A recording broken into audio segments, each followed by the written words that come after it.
Good morning everyone. My name is Amit Ras from BCA Q second sem. I am here to present a PPT presentation on loop in C programming.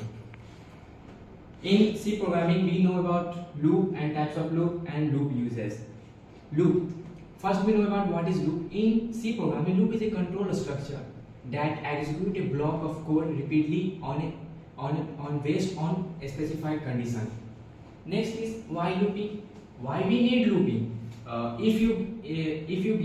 If anyone give you to print 1 to 100 and print hello world and anything you print to print 10 times more than 10 times, what to do? Print F1, print F2, print F3, print F5, and they take more time.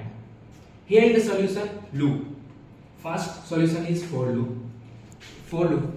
We know about for loop. A for loop control flow statement that allow code to execute repeatedly based on a Boolean condition. And this is the syntax of a for loop: for, initialization, condition, and increment or decrement. And here is the code. First we know about initialization.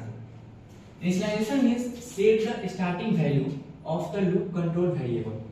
And second is condition. The loop continue as long as the condition is true. And next is increment or decrement. Update the loop control variable after each iteration. And next, moving to examples of for loop. Why we use for loop? Use a for loop when you know the number of iterations in advance. That's why we use for loop. This is the example to print 1 to 5 for using for loop. Here is the syntax: for integer initialization 1, and this is the condition. This is the increment, and printf. Here is the number percentage matlab integer and I, and this is the output when you run the program, and this is the output 1 2 3 4 5, and thank you.